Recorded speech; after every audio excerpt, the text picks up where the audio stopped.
and then we'll thank you very much.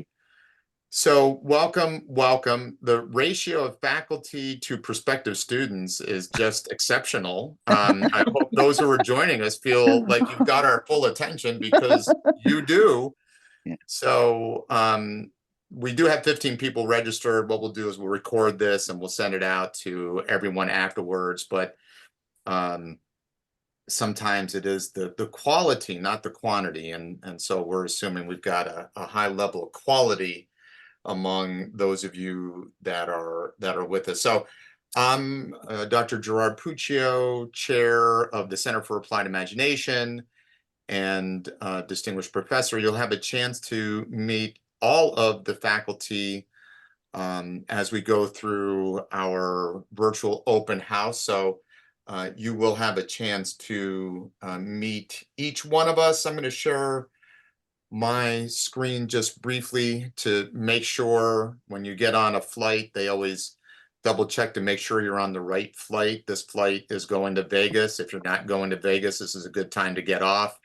This is our info session on our graduate program in creativity and change leadership. If that's where you're going, then you're in the right Zoom meeting.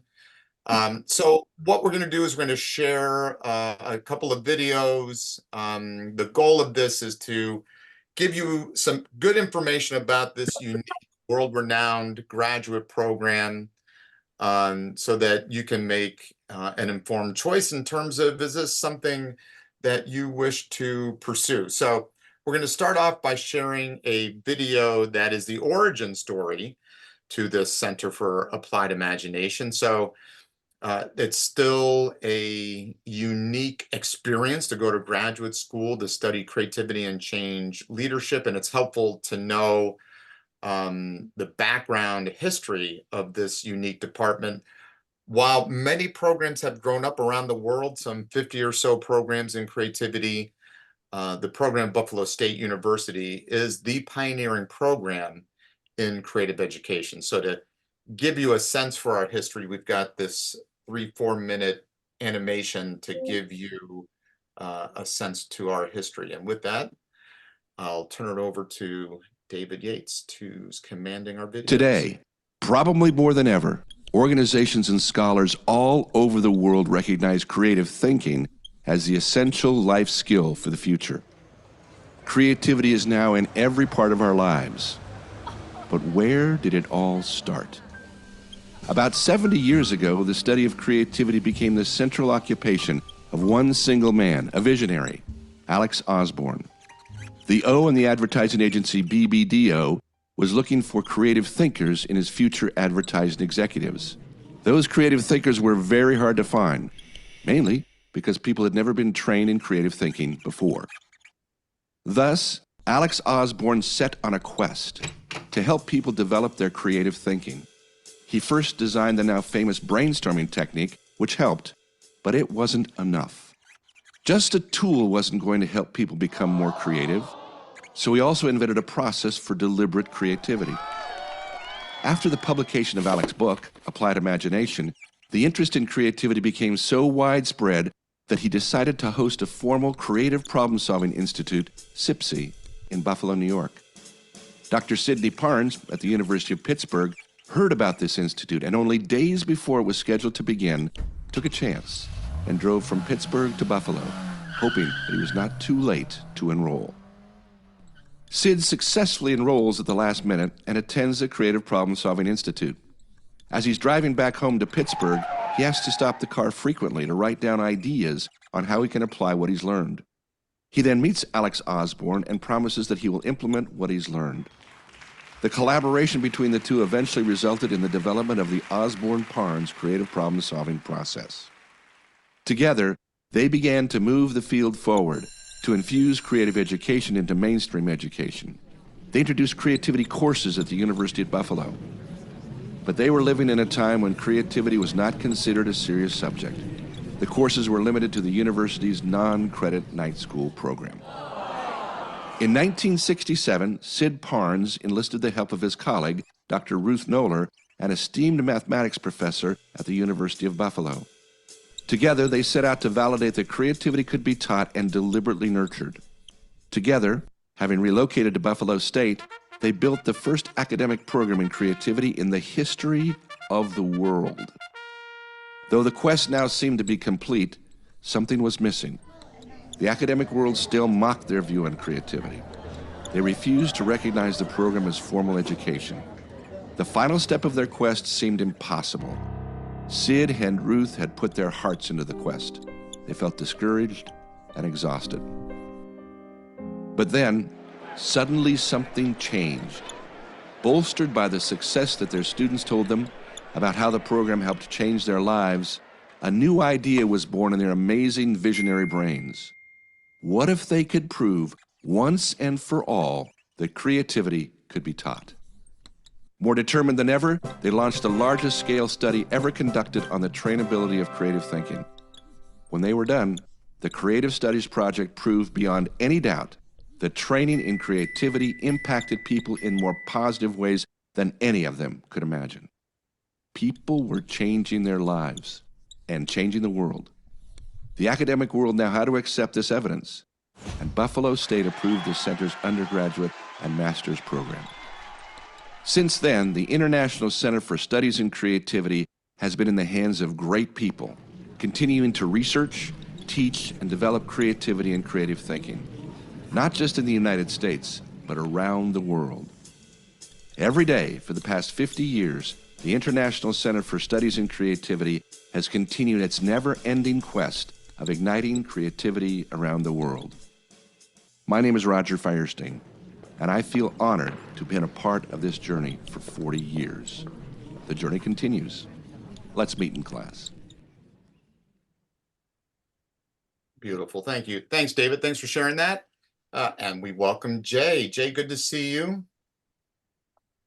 How are you? Good to see you too. Sorry, I had some technical Jay. difficulties. No worries. We're happy to have you here.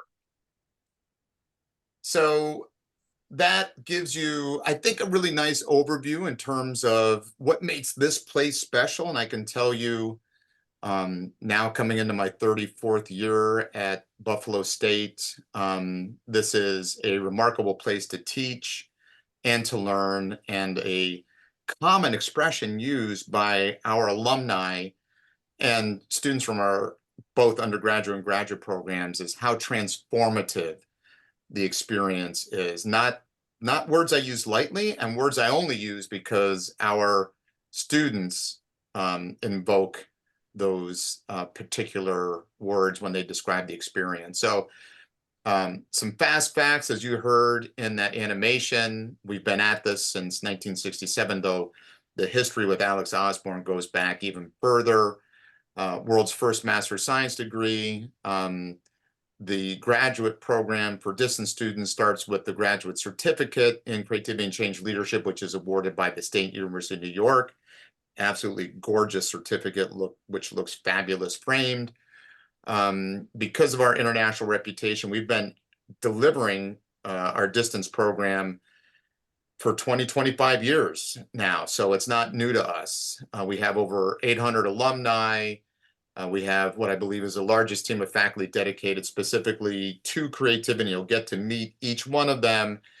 And in the future, and it's currently under review, we hope to launch in 2025, is a doctoral degree in creativity and change leadership, a doctorate of professional studies, which the master's degree will be a requirement for that doctoral program. So here's where we are in the agenda. You heard our origin story. In a moment, we're going to find out about you all, what your interest is in creativity. I'll quickly review the curriculum.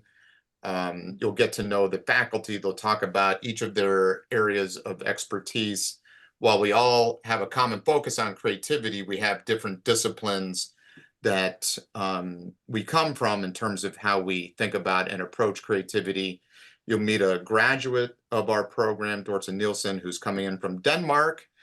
Dr. Udis will take you through some of the particulars in terms of the distance program, assuming you're here to learn more about the distance program, and then we'll have a few minutes for Q&A at the end. So Let's find out who's here. I think it's valuable to get some insight into who you might be studying with.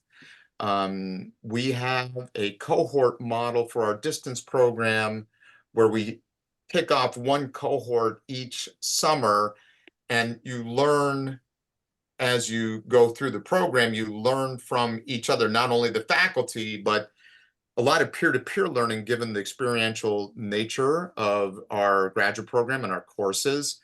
So we'd love to hear your voice, test your microphones. So tell us who you are, what you do, and what's your interest in creativity? What attracts you to creativity? Why might you be interested in pursuing academic study in terms of this topic? And I'm just going to go in gallery order here. I'm going to call on you. So Lindsay, guess what? You happen to be first in my gallery. So Lindsay, can you tell us full name, what you do, and what's your interest in creativity?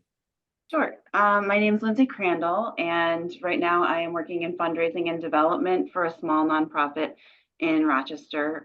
We work for transportation and mobility equity, working with busing and safe streets and cycling and stuff like that. That's why I was in Washington for the National Bike Summit. Oh. My interest in creativity, I think, is just like a lifelong pursuit. I have a master's from SUNY Brockport in creative writing, and I've always been dabbling in artistic pursuits, but I think it's what attracts me to the program is the science component, and just really learning. I think I already have a proclivity to like learning about some of these. I like a lot of the things that are coming out about the brain and how it works and like why we do the things that we do. And I'm also really interested in people and like personality typing and stuff like that. And I personally feel like I have an interesting brain. So the kind of conversion of all of that, just I actually saw somebody from I went to Roberts Wesleyan, and I saw somebody from my alma mater had gone to this program, who I don't know her, but I had never heard of a creativity graduate degree. Like I didn't even know that existed. So then I started poking around and went on here. Was that Samantha Monahan? Maybe. That Yeah. sounds right. Yeah. She came to our graduate program a couple of years back, but yeah, cool. So I love this by association science and art blend that you're so intrigued by. And of course, we know when you start working across disciplines and specialties that's a catalyst for creative insight. So super. Yeah. Thank you, Lindsay. Appreciate it. Chris, you happen to be up next in my gallery view, and then to Jay. Sure. Well, nice to meet you, Lindsay, and nice to meet everyone. And looking forward to meet some of you next week. So I'm an educator based in Boston. I've been an educator most of my career, and I currently work at a nonprofit with immigrants. And what I saw in all my years, whether working in public schools or private schools, is the lack of creativity training for students. And I got informed on with more depth when I read Think Before It's Too Late by Edward de Bono. And from that book, just everything changed for me. And then I started getting addicted to reading more books about creativity. And I have always had an inclination to the arts, but seeing viscerally what was happening with students and also just the structures, because I went to different schools and teaching, and also what I was reading, it just really disturbed me. And so it just kind of like an avalanche of kept going.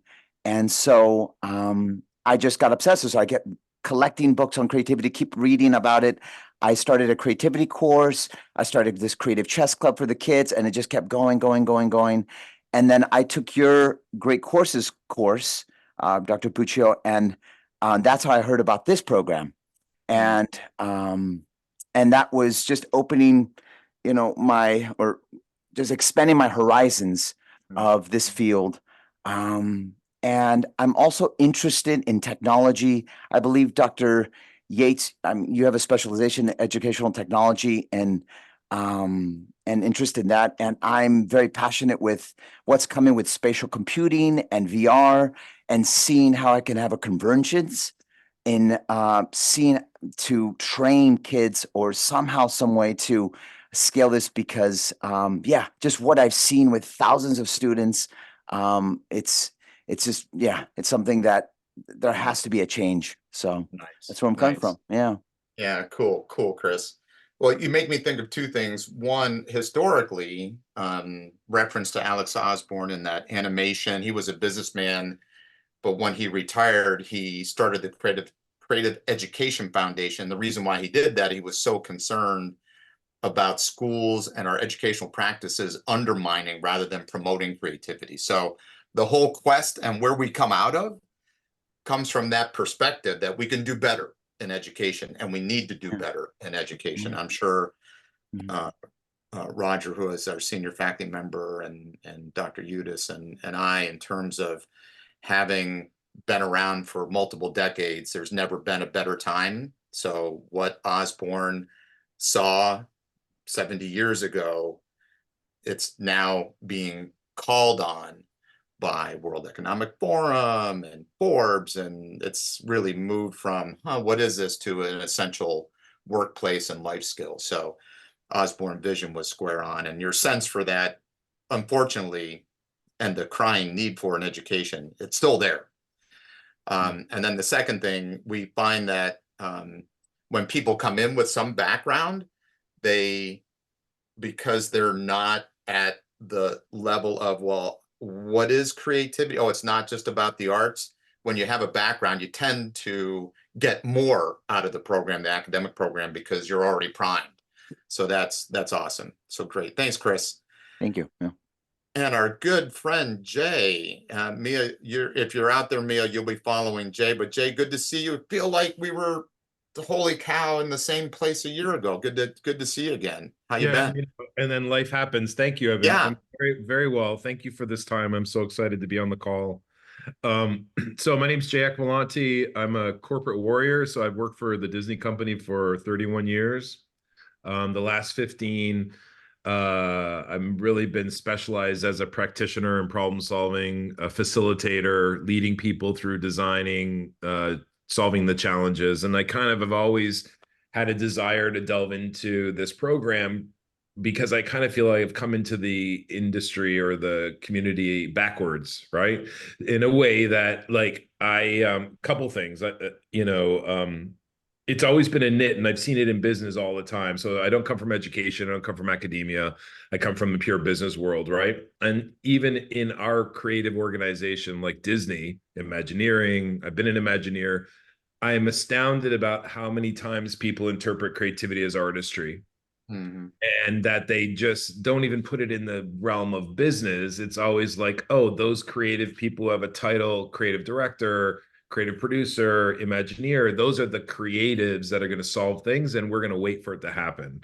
And so I've been pounding the pavement internally for years about this notion that it's like, I define creativity as the habit of doing new things in new ways to make a positive difference. And I kind of have that mantra and really helping expound upon that in the organization. And I've been lucky, and I have a lot of, as a catalyst in my organization, I have a lot of leeway to kind of create great things.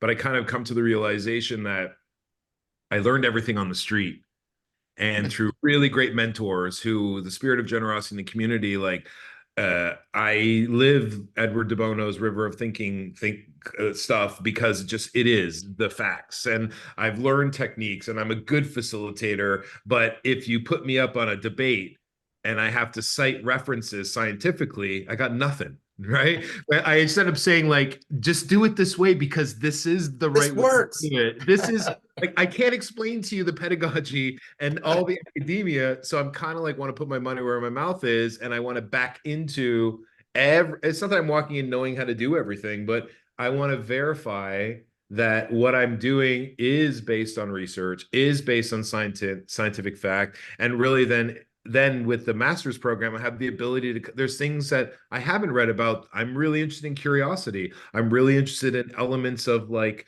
biased thinking and like, you know, having the ability to kind of take everything I know, learn what I learn, and then actually create and do some research of my own to kind of like really push it in a different way. That's really been my kind of like joy of it. And plus I'm like, I'm 54, man. I need to learn some new things. Makes total sense. Makes total sense. And also, we know just in terms of keeping oneself fresh, and since you referenced it, Jay, I can say this because I'm older than you. Sure. There is a great line of research that shows. Maybe. Go ahead. There's a great line of research that shows that if we continuously learn, especially expose ourselves to novel ideas, it does some things in terms of repairing the neural networks in our brain. So there's a physiological benefit to continuous learning, right? So I love what you said about, you know, you've got the strength of the practitioner bent, and this is what Alex Osborne did. Like, he was open to having researchers testing his ideas and validating, why does this work? Let's really look at this more closely and come up with, you know, social science explanation for why these things work. So cool. Thanks, Jay. Thanks for the time. Yeah, Mia, I don't know if you're out there. If you are, we'd love to hear from you as well. If not, then we'll just keep rolling along. Mia, are you out there? George, she put a note in chat. She did. Yeah, that. Oh. Okay, hi, can only use the chat now. Am career coach from Australia. Research is showing creative thinking is through second most sort quality. I've always been interested in creativity, like Chris, always reading books, etc. Looking to delve deeper. Thanks for having me here. Mia, thank you for joining us. You wouldn't be the first Aussie, and one of the reasons why all of our classes are on Friday nights, it's so you in Australia can be taking our course early morning. So that's one of the key reasons why we do those classes on Friday afternoon, Friday evenings. So one of the reasons why I wanted to go around and get to know you a bit, this is how we run our courses. We base what we teach around where students are, and we engage with our students in our courses. Also, we want you to recognize the power of cooperative learning and having a learning community. So while the faculty are subject matter experts, and to Jay's point, we bring you into the rigor of the field of creativity as subject matter experts, there's a lot of peer-to-peer learning that happens, and we have a diverse set of backgrounds. One of the, I think, beauties for me in this graduate program is it's transdisciplinary. We've got folks who are engineers who come into our graduate program. In fact, we had a NASA engineer come through our program a couple of years ago. We have higher education administrators. We have people in the not-for-profit world. We have folks like Jay from the corporate world. We had a Nigerian Catholic priest come through our graduate program a number of years ago. It's because every field needs to build new knowledge and solve problems in creative ways. And we think that's a strength of our program, is the interdisciplinary nature of it. So what's the nature of the curriculum that you will experience? Let me take you into that now. So Ruth Noller, who was referenced in that origin story, was a mathematician. And Sid Parnes, Dr. Parnes, were the founding faculty members of our department. Ruth, given her mathematical background, devised a formula for creativity. And I find that when I'm introducing creativity to people, this is one of those models that really clicks with people. They really get it. And Ruth talked about creativity, CRT. Creativity is a function of three things: knowledge, imagination, and evaluation. So you have to have a domain understanding. You have to have a understanding of the problem area, the subject. But you can't get trapped by your knowledge, right? In order to create new knowledge, you need to use your imagination. And then among the things that you imagine, you need good evaluative skills to identify what options are most promising. And she argued it's the interaction of those three things: knowledge, imagination, and evaluation. that's driven by the subscript there next to the F for function. What drives this, and the reason why it's outside of the parentheses in terms of the three ingredients of knowledge, imagination, and evaluation, is A, which stands for attitude. So what kind of creative attitude do you have? Are you open-minded? Jay talked about curiosity, I think. Are you curious to continue to explore? Are you intrinsically driven? And so we've built our curriculum. The reason why I'm sharing this model with you is our curriculum also follows this this formula, where within the curriculum, we have some courses that focus on taking you into the domain of creativity, building up your knowledge of, and Lindsay, you were talking about this, the science side of creativity. We have courses that are geared more towards building imagination, so deliberate creativity courses.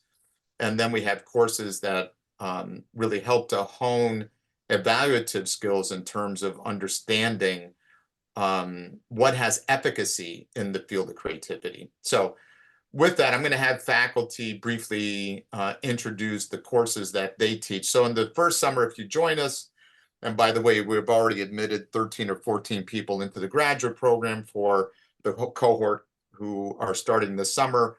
The first course is a course that falls in the imagination strand, principles in creative problem solving. I'm going to ask Dr. Firestein, our senior faculty member, to give us a quick overview of the purpose and experience that occurs in the first course. Thanks, Gerard. I've taught this course up until about a year ago, every year since 1984. And the reason why I teach the course is because I love to see the light bulbs go on in people's heads. The course focuses on the use of the creative problem-solving process. We give you a lot of practice on the process, but also we create the environment for creativity, because it just doesn't stay in the classroom. What you learn in the classroom applies to every aspect of your life. And that's one of the reasons why it's so exciting to me. And primarily, it's there it is. It starts the process. It gets you involved in the course. It gets you involved in working on the creative problem-solving process. But I think the main thing that's key about this is, in this course, one of the things that we ask people to do is the content of the course is you. And so when you come into the course, it's what do you want to create? What do you want to make happen? What do you want to make extraordinary in your life? And then we apply the creative problem-solving process with you. You'll work individually, you'll work with your colleagues to help you to figure out what the real problem or the real issue is from keeping you from your goal, generating ideas for solving that, refining those ideas, and then putting those ideas into action. Addition to that, you'll get a knowledge of the field. We ask you to do a paper on creativity. You essentially get to choose the focus of that paper and look to create the references. And so to that, Jay, this begins to get you into the science behind this. So you'll begin to see about why the stuff you do works and the science behind why that works. So it's a great joy. And even though I am retired, I've not left the field by any means. Just released my 7th book back a couple months ago. And so I love being a part of this, love coming in and guest lecturing into the classes. And I've devoted my life to this work, and it's been so worth it. So welcome. Take 559, take the course, take the program, and we'll make those light bulbs come on. Nice. Thanks, Raj. So this is very much a skill building course. And by the way, who doesn't solve problems in their lives? And so this course helps you to be more skillful at an individual level, to more skillfully meet the challenges that life throws at you. Going into the fall 2024, the semester split into 2 7-week blocks. The first course, first 7 weeks of the fall semester, is becoming a creativity facilitator, CRS 610, facilitation of group problem solving skills. And Dr. Molly Hollinger has taught that course several times. So Molly, if you can give a little bit of description to the 610 course. Sure. Yeah, so 610, as you can see, is the next sequence in the creative problem solving strand.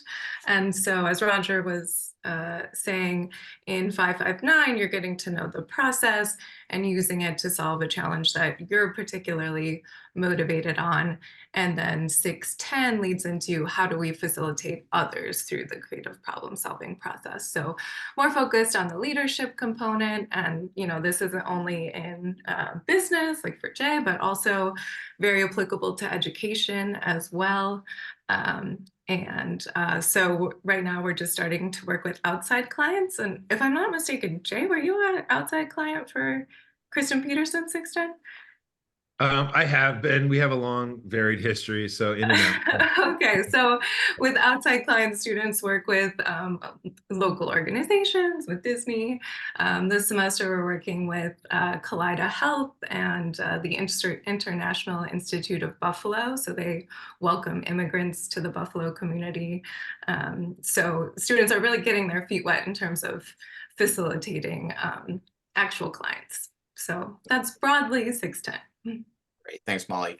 And again, those facilitation skills aren't just applicable when you're leading groups through a deliberate creative methodology, but I know for myself as a department chair, just facilitating conversations or dialogues or meetings. And my partner Pam is going through some life challenges in her family and is using facilitation skills to help the family navigate through those problems. So the skill sets aren't applicable strictly to the world of creativity, but pretty much anywhere we go.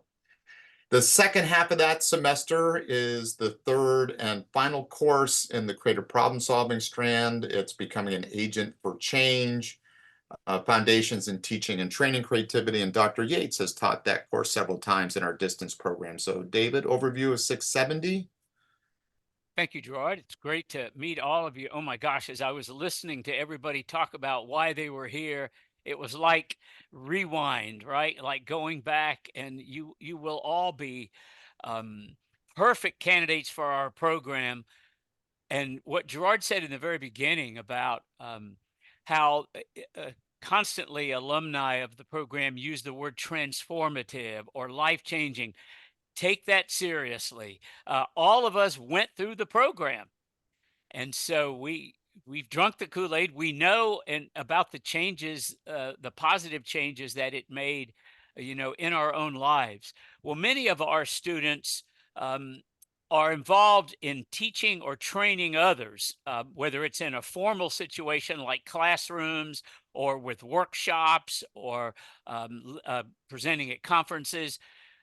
So this course focuses on how to teach and train others, almost any aspect of creativity, whether it's creative problem solving or divergent thinking, all those aspects of it. So, and to your point, both Jay and Chris, you mentioned wanting to learn more about the technology and the science. We're all up to speed on what the cognitive learning science research of the last 30 years, or 40 years now almost, what has shown us not only about creativity, but the best ways to teach and train others. And then we also will show you how to use different technologies in your teaching and training, whether you do that in person or virtually. So that is 670, Gerard. Good, thanks, David. Now we make a transition from fall to spring and into our knowledge courses. By the way, I've sort of identified by putting after the course number which strand from the Knoller formula each of these courses touch on. So the first three touch on imagination, so deliberate applied creativity. We now transition into the knowledge base, the domain of creativity as an area of study. In the spring, first 7 weeks, the CRS 560 course, which is Foundations of Creative Learning. And that's a course that Dr. Hollinger has taught in the past. So back to Molly.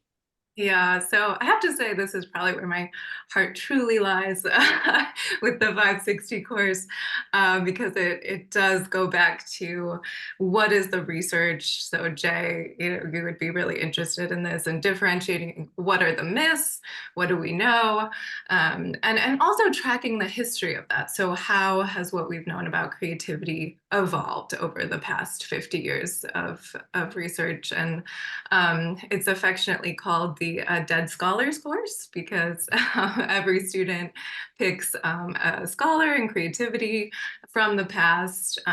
So De Bono could be one of those scholars, and does some research and shares that, so that we're familiar with who are the big names in the field. Nice. Thanks, Molly. That's the first 7 weeks. The second 7 weeks in the spring semester, you then move into the first course that really focuses on evaluation. This is the Creativity Assessment Methods and Resources course. And again, Dr. Yates, this is a course you have taught multiple times. Yeah, love this course because it's so challenging to even define what we mean by creativity, let alone try to measurement. So in this course, all the students take different measures. Some of them are personality measures, like the emotional index inventory, for instance. Others are other instruments that students take are directly related to creativity, like the foresight thinking assessment or the Curtin adaptive innovation inventory. But my favorite part of the course is then dividing the class into groups, and each group creates their own assessment. They create their own instrument, they give it to others, and then we talk about how it's designed, what they learned about how challenging it was to try to measure creativity.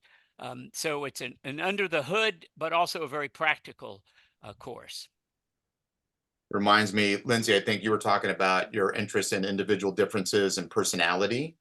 And so this course goes into those kinds of measures. How do you identify different creativity strengths in people, which also helps to understand how one conducts research, because it's difficult to do research if you can't measure the phenomenon that you're trying to study. So it's both has individual applications and insights, as well as giving you a foundation to how we do research in the field of creativity. The final course in the graduate certificate program focuses on the A in Knowler's formula, attitude.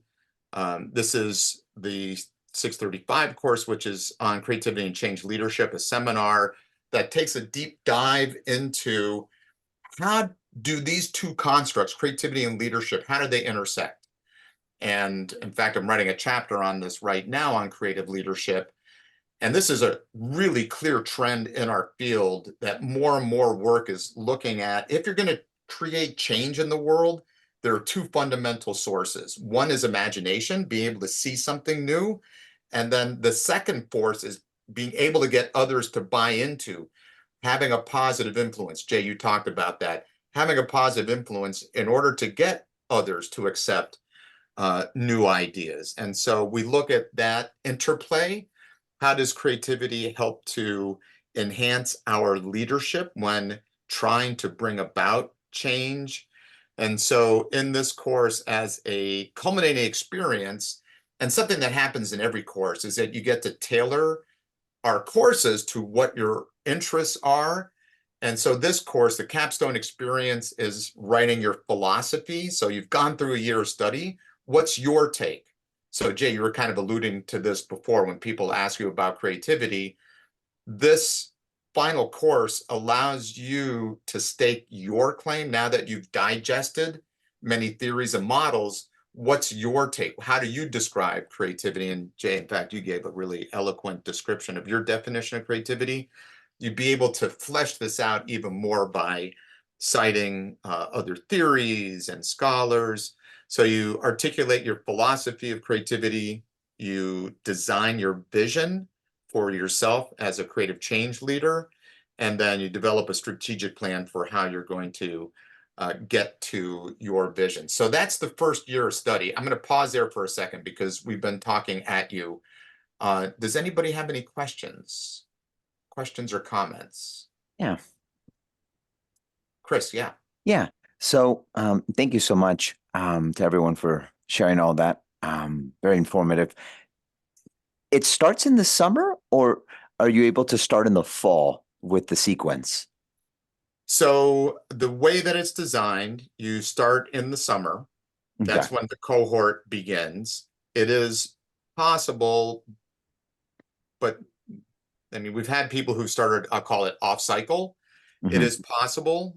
We do, but it just depends on whether that course is being offered online that particular semester. So to follow the sequence, the roadmap of courses, it is designed as a summer start, summer to summer.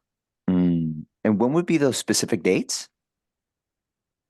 David, do you know off the top of your head what your dates are? And might be in a slide that Joe is going to show. Actually, let me pause and see if Joe, you're on mute. It isn't in the slide exactly. I have the start dates, but the course is 9 weeks for that course, and I don't have the final date on that. David, It what's starts on Friday, May 30th. Whatever the Friday is, May 31st.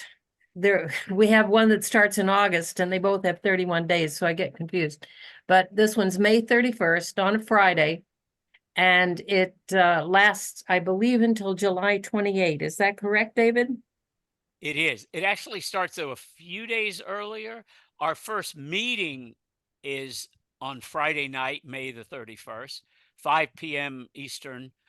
That is the time and the day that most of these classes meet, because we more or less discovered that keeping a consistent schedule for the whole program, especially if you go through the MS, it just helps you plan well in advance. And as Dr. Puccio mentioned, we chose Friday night because we've always had students from Australia, and even our European students.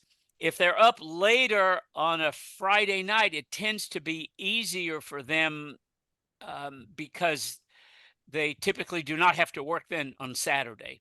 So May 28th is the first course day, and as goes then through the end of July. Thank you. And then just a quick follow-up, is the deadline, because I saw there was 2 different dates on the website that said May 1st, I saw on one page, and then there was another May one said April 1st. Yeah. May 1st May is 1st. fine. Oh, May 1st. Okay, just wanted to clarify. Yep, yep. Thank you. I'll just add real quick, another advantage to starting on sequence, if you will, is that you will be going through with the same cohort and seeing the same faces, which Dorta was in our distance program, so she could speak a little bit more to that. But that's a really sort of lovely piece of Yeah. And we Makes do sense. have more Thank you. details when we go into the other part. We have more details about what things when things start and what the classes, what the courses are and what the costs are and things like that. Yeah. A little bit later. I'm looking at my clock on my computer, and we've got 13 minutes left. So I'm going to change up our program a little bit and ask Dorta, since Molly volunteered. I don't know if you volunteered, Dorta, but Dorta, since you are a graduate of the program and went through the cohort model, maybe you could talk to, and you worked in the field, you were in a creative industry, maybe talk to what you took out of the program and the benefits of going through with a cohort. So Dorta? Yes, so thank you. I'm from Copenhagen, Scandinavia, Europe. And I have a background from communication, from advertising. I was working as an art director for many years, OPV, Saatchi, some of the big companies. Then went into education, where I've been heading an academic department and an education, which I founded, called Creative Communication, a bachelor degree.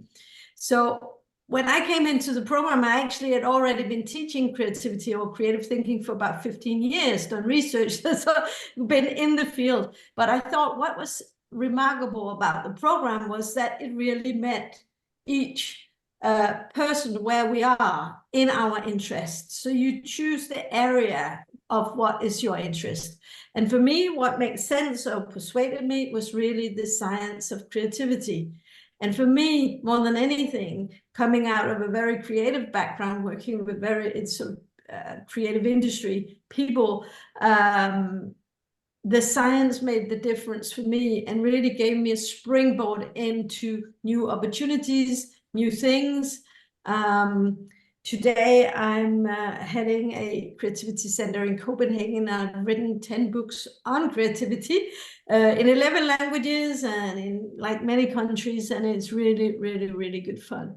So I think for me, I have found great colleagues in my cohort.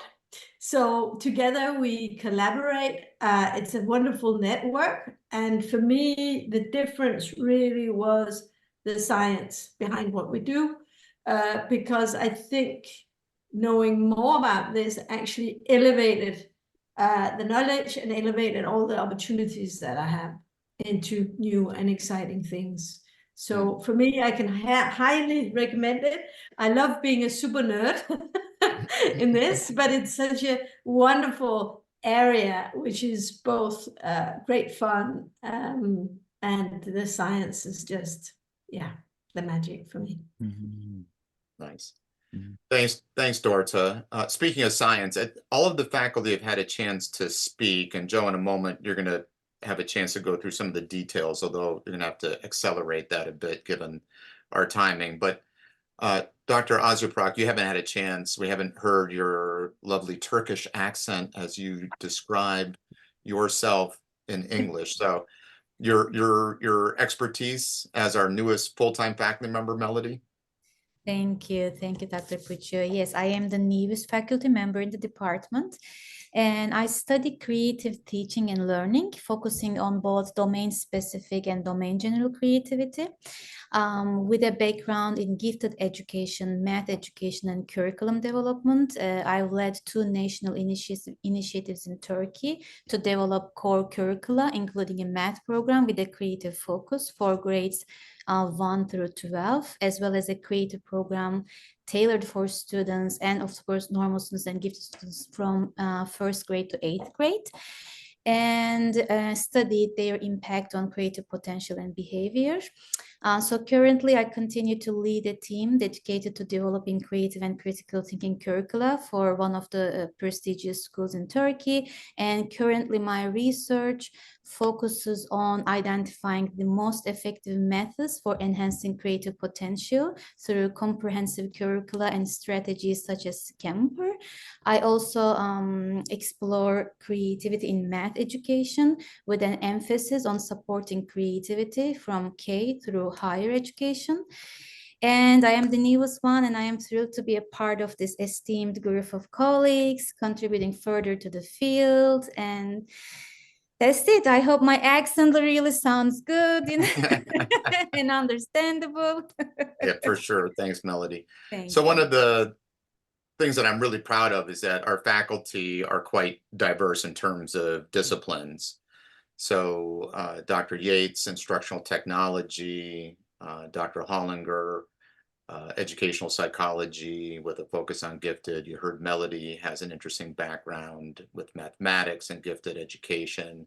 Dr. Firestein, communication, but a lot of work in organizational creativity. So we bring in these diverse perspectives on creativity. And for that reason, I think we connect with a range of different students. So Joe, what I think I would have you focus on is the application process and what's needed to apply, and then we'll see what questions you all have for us. Okay. Share my screen. Okay, first of all, to let you know, we do have a stackable program, and you can get 2 credentials before you get even the certificate in creativity and change leadership, applied creative thinking and problem solving, and creative education certificate, micro credential. And those are papers that you can use in your work, in your resume, whatever you need credentials for. These are 2 you can get even on the way to getting the creativity and change leadership graduate certificate, and then finally the master's in creativity and change leadership. Yeah, well, then there's a computer that does the wrong thing. There we go. The requirements are a bachelor's degree from an accredited institution, minimum undergraduate grade point average of 2.5, 3.0 preferred, 5 years of professional experience for distance students, and if English is the second language, a TOEFL score of 79 or higher, or band score of 7 or higher on the IELTS. Also a transcript evaluation for other than English educational background. When you go on to the application form, you need, it's a standard application, nothing unusual about it. It asks you for a bio sketch, which is 1 or 2 paragraphs about you, 2 forms of reference, and you don't have to ask the people. You have, well, it'd be good to get their permission first, but you put their names and contact information, and the college sends them a form to complete and a way to give that reference for you. Then there's a statement of intent, the reasons that you want to enter the program and how it fits in your life. This is the writing sample that we use. International students, if they're planning to study in Buffalo, need a visa after being accepted. I don't recall that any of you were international, so I think, well, Or Mia not is. planning to come Mia. to Buffalo. Not planning to come to Buffalo. If you're in the distance Exactly. program. Yeah, you're not Distance required. program, you do not need it. The application process, the deadline, the one that you're interested in is the distance program. It's 100% online. And for the summer session, the deadline is May 1st. You can apply at this address, just creativity.buffalostate.edu/apply. And distance students first apply for the certificate in creativity and change leadership. And if you're interested in the micro-credentials, you indicate that on your application. That way we know to give you the forms to complete to get them. Usually students go through in a group or cohort. You learn, as Dorota talked about, the classes are highly interactive, even when it's entirely online. In terms of costs, I've highlighted the ones that are most of interest. Out-of-state resident, that's the distance students enrolled exclusively online. This is the price. Each 3-hour course is $1,800. All of our courses are 3 hours, so all of them are $1,800. For the certificate, there are 6 3-hour courses, total of $10,800. For the master's, 5 more, that's $9,000. The total then is $19,800 fees for the courses. The first class begins May 31st, as I mentioned before, with Dr. Yates. And in the fall, there are 2 classes, one after the other, in the order that you need to have them, 610 with Dr. Yates and 670 with Dr. Keller Mathers. You won't find the courses that we offer listed, or for the distance program listed in the regular college catalog, because we reserve them for distance students. If they were in the catalog, other students would step in and you wouldn't have a seat. So we communicate, usually I communicate to you what are the CRNs, the course registration numbers for each of the classes before you register, so that you can register and get into the courses. And as I said, we reserve them. I think that's all I had. That's great. So I dropped into the chat box the link that'll take you directly to the application. We do have a few minutes left, so we can open it up. Lindsay, Chris, Jay, any questions you have? Mia, if you have a question, you can drop it in the chat box. So we're all ears, at least for the next 2 minutes. Or more. I do have a question. Since I'm in-state, but if I want to do the distance learning, do I still get the in-state rate? Yes, you do. Okay. You do. Okay. That's good. Because in-state is cheaper than the distance rate. You Right. paid your New York State taxes. You bet I have. Yeah. We try to help you out that way. Okay. Yeah. Thank you. Yeah. I think I went to school like before they started this research. So for my transcripts and like having studied and got my undergrad in Canada that doesn't use GP, you know, the 4.0, Like I've requested transcripts, certified transcripts from my university from like the 80s, but what's the translation of those that don't even deal in like a grade point like GPA? Right, right. We do, they do, the graduate school does look at those kind of credentials. They're fairly familiar with Canada because we have a lot of Canadian students. So Yeah. that shouldn't be a problem. Yeah. So I have a question in regards to, in the last minute here, in regards to conferences like the Creative Expert Exchange and just opportunities where we come together outside of class. How is that during the year, and what are the opportunities for that?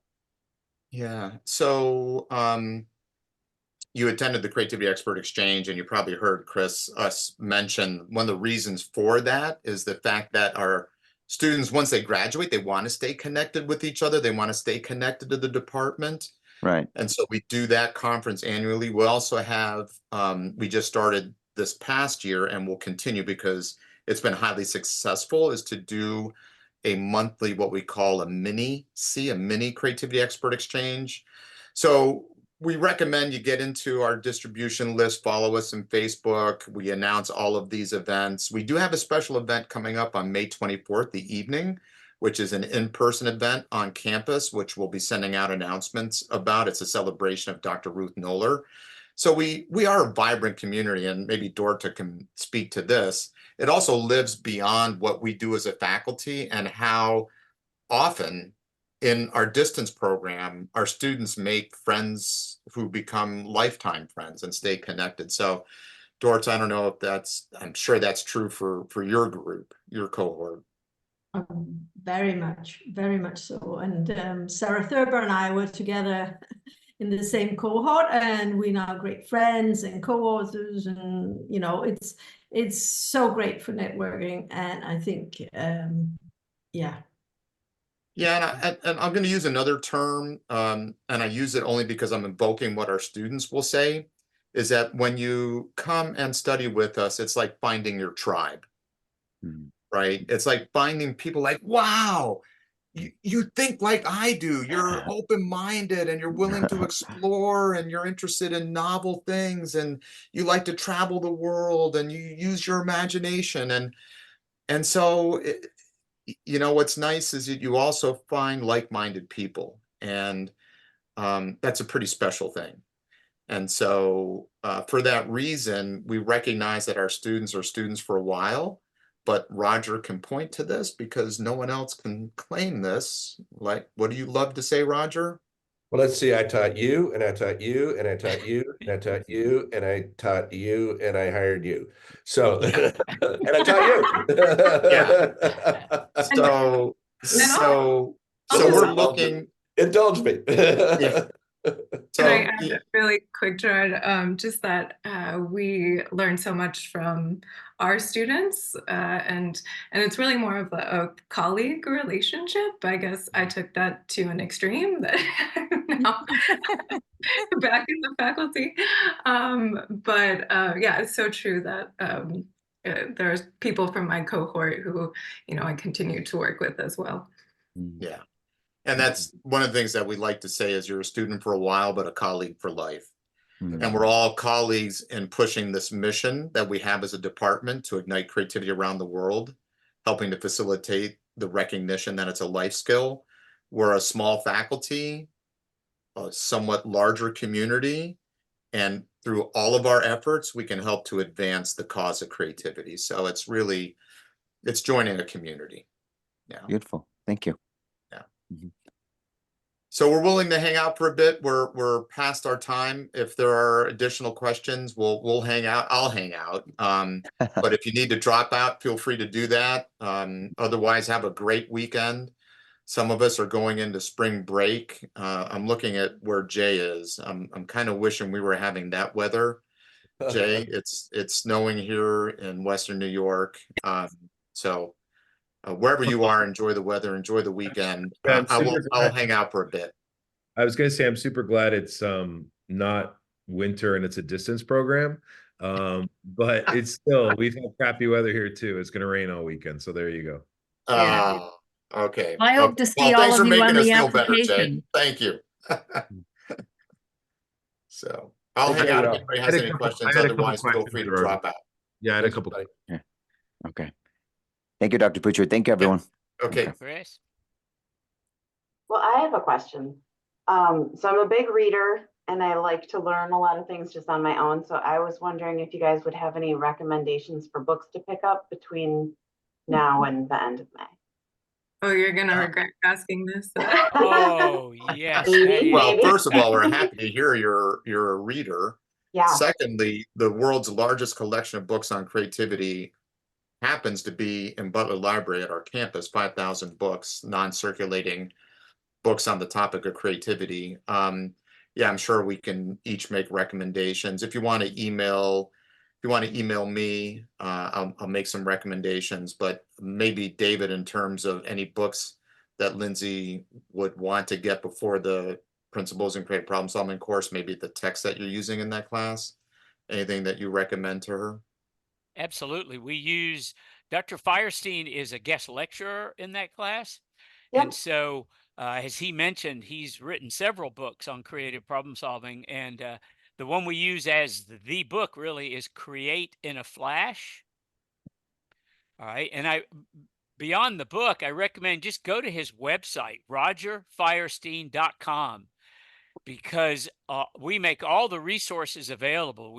He's created over the years videos and handouts, and so just go to rogerfirestein.com and then you can look for Create in a Flash. Now you can also get it on other Amazon and Vital Source and other places. And then we use another book that was written collaboratively by the faculty called Creativity Unbound.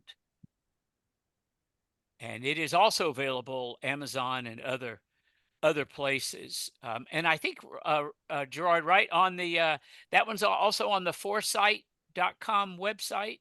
I think so. I think it is. Yeah, I think Well, creativity. Yeah. Also- Lindsay, you mentioned leadership, and Gerard was the main author in a book called Creative Leadership, Skills That Drive Change. Yeah. And several of our books we use in multiple courses to keep costs down, and we come back to the same themes. Yeah, and a book one of my favorite, I'm rereading it, Csikszentmihalyi High's book, simply titled Creativity, and that's a mouthful, but I copied and pasted, because I can never remember how to spell it. Okay. Copy and pasted it into the chat box, Csikszentmihalyi's name.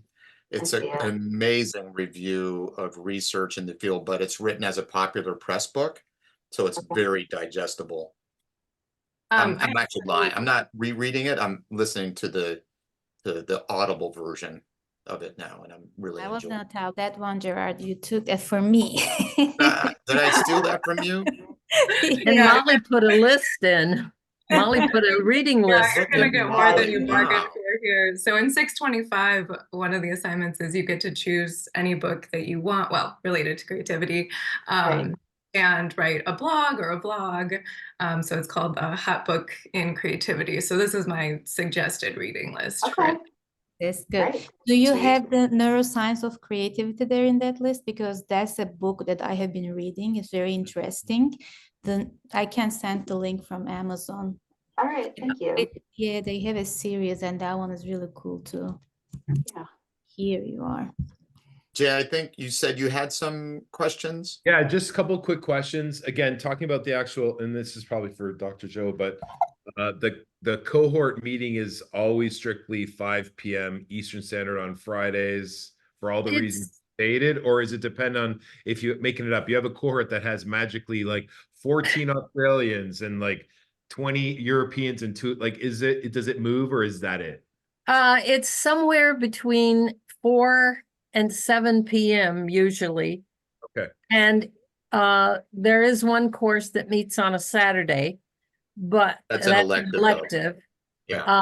And once in a while there will be a course on a Thursday, but generally that's the meeting time. It's it's very difficult to match the time zones of the variety of students in each class. Like We've got India and Finland and Buenos Aires and Los Angeles and South Africa and Australia, and there's no match.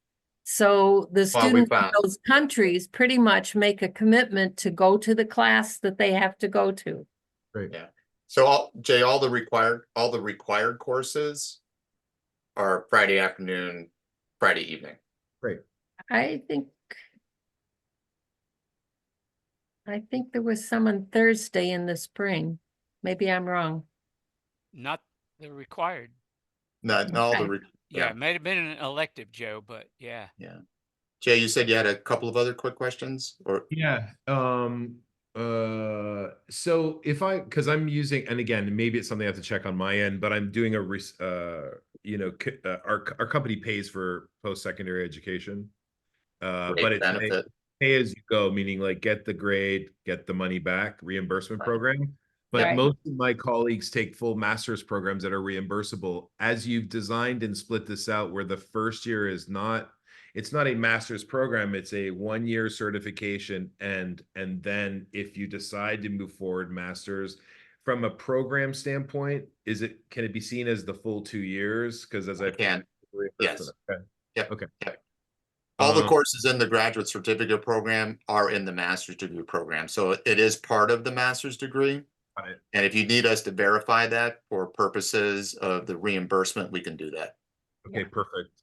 And then last really quickly, but specifically about the facilitation course, and it's a distance program. So it's interesting. Is it going to focus on virtual facilitation mostly because of the nature of our class?